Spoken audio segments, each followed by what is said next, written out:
আমবাসা গাড়ি পাওয়া গেছে? কোনো রকম অসুবিধা হইতেছে না? প্রত্যেকদিন কি আসা যাওয়া করেন? না না, রোজ আসি না, এমনি আজকে সোমবারটা লেগে যাইতেছে। নাক এবং মুখ সর্বদা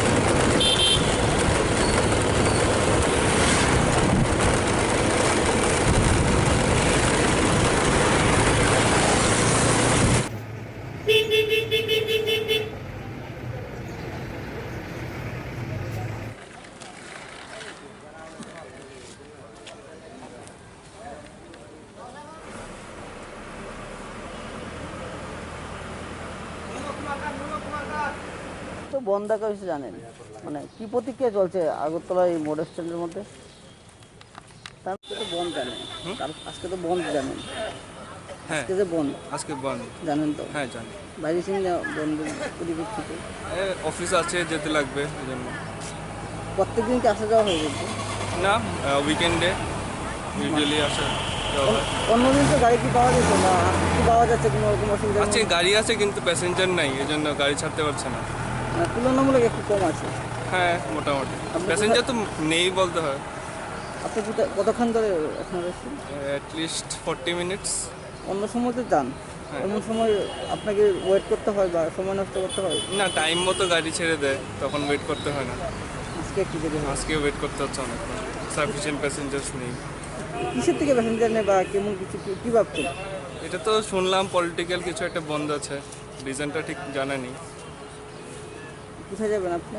আমরা তো যাচ্ছি আমবাসা।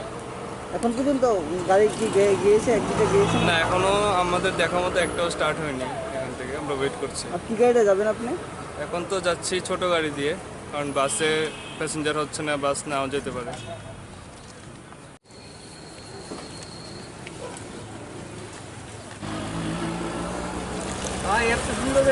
হরতাল হরতাল হরতাল হরতাল হরতাল হরতাল হরতাল হরতাল হরতাল হরতাল হরতাল হরতাল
12 ঘন্টা ত্রিপুরা বন্ধ আমরা সবাই সামিল হয়েছি এবং আমরা দেখতে পেয়েছি সকালবেলা থেকে বিজেপি গুন্ডা বাহিনীরা সর্বত্র বিজেপির ফ্ল্যাগ নিয়ে আক্রমণাত্মকভাবে তারা ঘোরাফেরা করছে এবং তাদেরকে আমরা ভালোভাবে প্রতিরোধ করেছি সব জায়গাতে।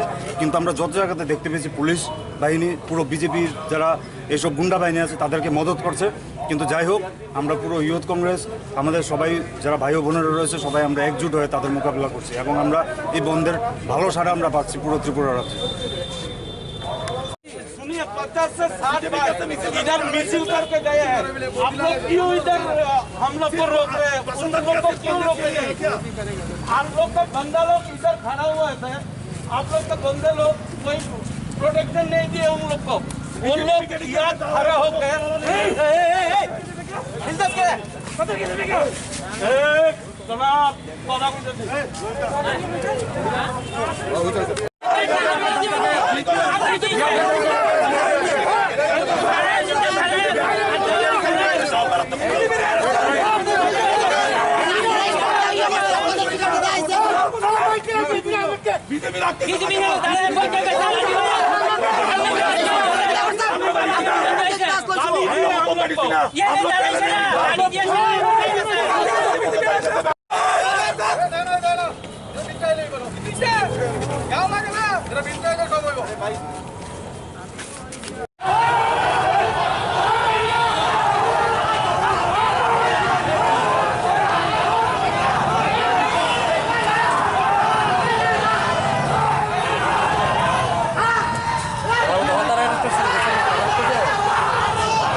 না, বন্ধ সর্বাত্মক হবে। মানুষ বুঝতে পেরেছে এই বন্ধের দরকার ছিল। এমন একটা সরকার অসহনীয়, হসপিটালে মানুষ মরছে, কোনো পরিষেবা পাচ্ছে না। মানুষ এখন হসপিটালে যাওয়ার জন্য ভয় পায়। তাদের একটা ধারণা হয়ে গেছে হসপিটালে গেলেই মৃত্যু।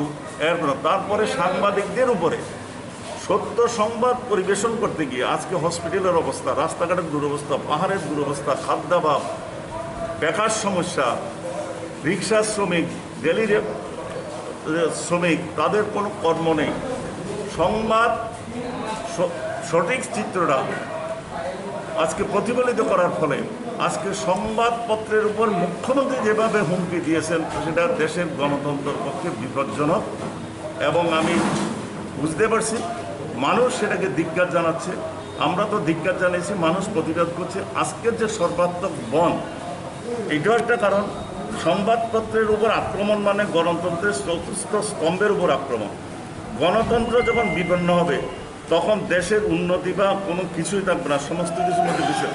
আজকে ত্রিপুরা রাজ্যে সে অবস্থায় চলে গেছে। আজকে যে আন্দোলন আরম্ভ হয়েছে সেই আন্দোলন বিজেপি সরকারের পতন না হওয়া পর্যন্ত এই আন্দোলন জারি থাকবে। এখন পর্যন্ত কীরকম সারা পাবে? অভূতপূর্ব সারা। আপনারা শহরে ঘুরছেন, আপনারা দেখুন, গ্রামে গঞ্জে আপনাদের প্রতিনিধিরা আছে, সব কান থেকে অভূত সারা। কোথাও দোকান পাট রাস্তাঘাটে মানুষ চলছে না। কিছুটা মানুষের কষ্ট হচ্ছে, যারা ডেলি শ্রমিক তারা সেটাকে মেনে নিচ্ছে যে এইরকম কষ্ট তো তাদের প্রতি, তাদের কাজ নেই, রোজগার নেই, খাদ্য নেই। তারা সেই জন্য আজকে এটাকে তারাও সমর্থন করছে, যার ফলে এই বন্ধ সর্বাত্মক।